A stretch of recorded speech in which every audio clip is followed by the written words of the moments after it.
Bonjour, je vais vous parler des feutres à alcool de la marque Graphite. Donc des marqueurs à alcool que l'on va pouvoir utiliser pour mettre en couleur des motifs en obtenant des aplats de couleurs très réguliers et des effets de profondeur grâce au dégradé. Les feutres graphiques se présentent sous cette forme avec un corps triangulaire, ce qui évite qu'ils roulent de la table quand vous les utilisez, des grippes sur les capuchons pour une ouverture facile, deux pointes, une pointe large pour les grands aplats de couleurs, une pointe fine pour les détails.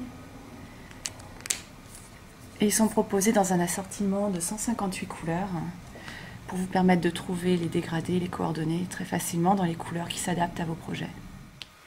Nous allons travailler ici avec un motif tamponné qui est ensuite colorisé.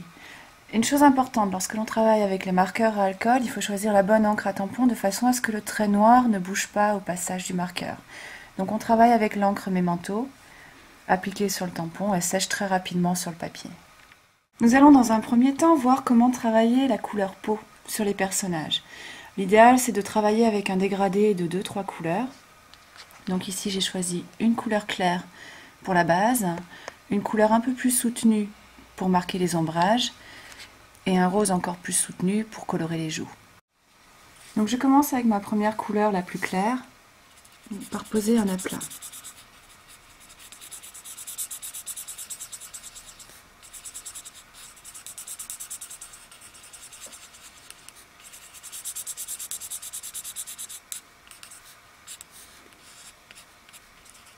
Vous remarquerez que même si on voit les traits au moment de poser la couleur, ils s'estompent en séchant. Et j'obtiens une surface parfaitement lisse.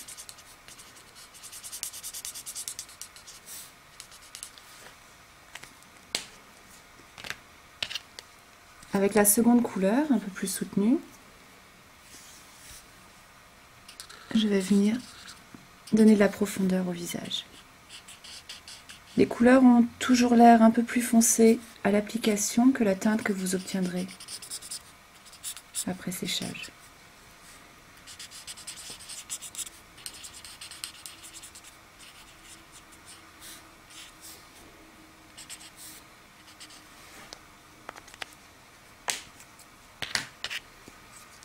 La troisième couleur va servir pour les joues.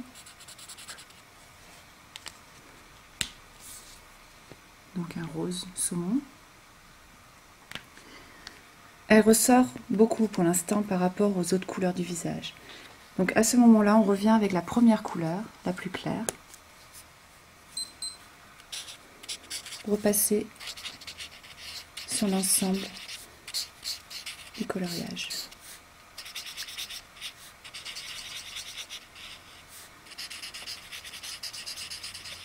De cette façon, les couleurs se fondent entre elles, on garde les effets de profondeur, mais sans avoir de grosses démarcations.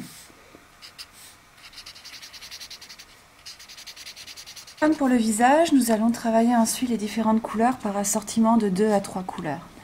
Pour les cheveux par exemple, qui vont aller du blond jusqu'au cajou. On commence toujours par la couleur la plus claire et un premier aplat.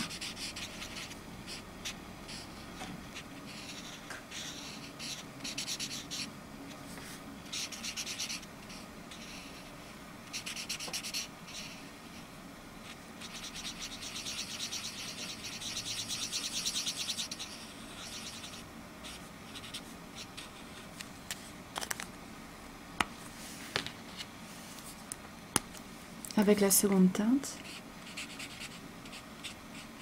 on commence à appliquer des nuances.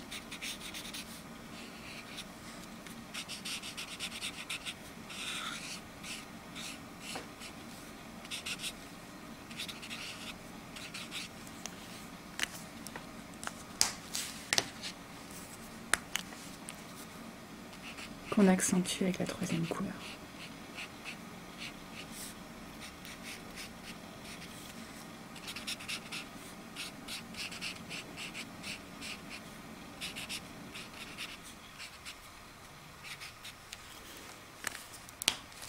Pour créer votre dégradé, vous avez ensuite le choix de travailler avec la couleur la plus claire ou avec le blender. Le blender est un marqueur transparent qui se présente comme les autres marqueurs avec deux pointes et qui va vous permettre, par exemple, lorsque vous avez débordé, d'effacer vos erreurs ou en revenant sur plusieurs dégradés de couleurs, de les fondre entre eux pour obtenir une surface homogène. C'est ce que je vais faire ici.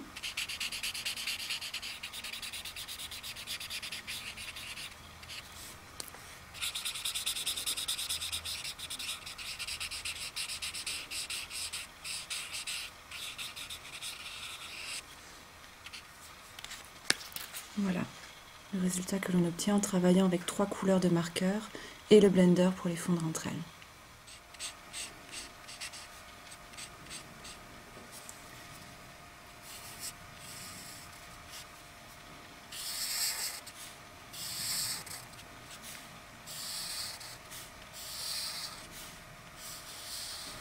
Pour travailler la couleur de la robe, après avoir mis un premier aplat de couleur rose, les ombres ont été travaillées avec les marqueurs gris.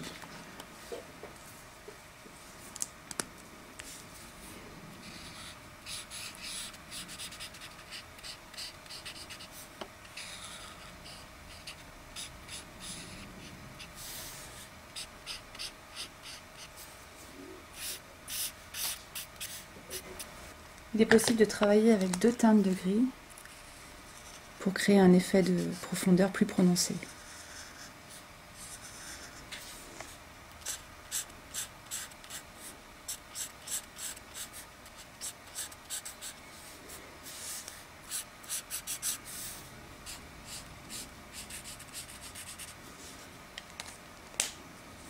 Là encore, vous pourrez ensuite fondre les couleurs entre elles en revenant avec la couleur qu'on a appliquée en premier ou avec le blender si vous avez besoin d'éclaircir par endroits.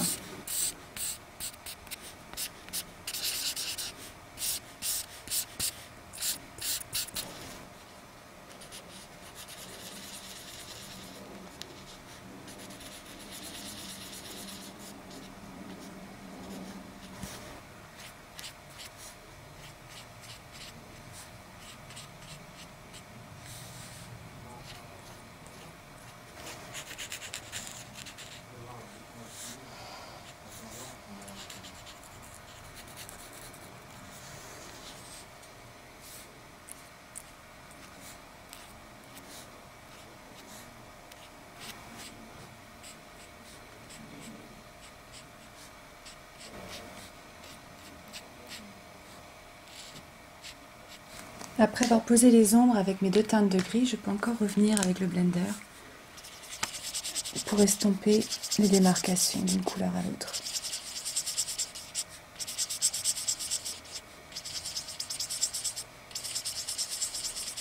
Le blender peut aussi vous servir après colorisation pour venir créer des petits motifs en enlevant la couleur par endroits. Vous voyez apparaître après évaporation les motifs.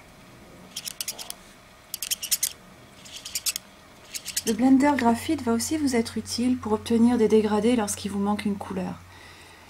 J'ai ici 2 couleurs qui sont complémentaires, mais où il va manquer la couleur intermédiaire.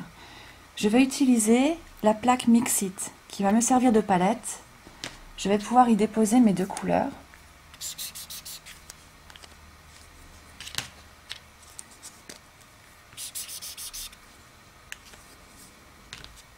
Et avec le blender, je pourrais prélever la couleur, recréer mes teintes intermédiaires et les appliquer ensuite sur mon support.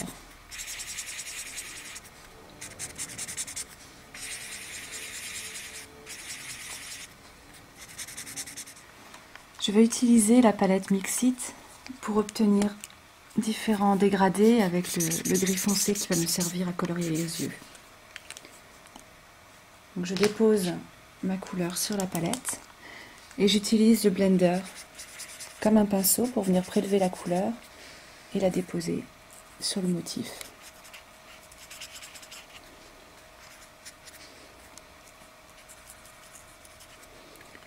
J'obtiens ainsi une grande précision dans le dégradé que je peux adapter exactement à mes besoins.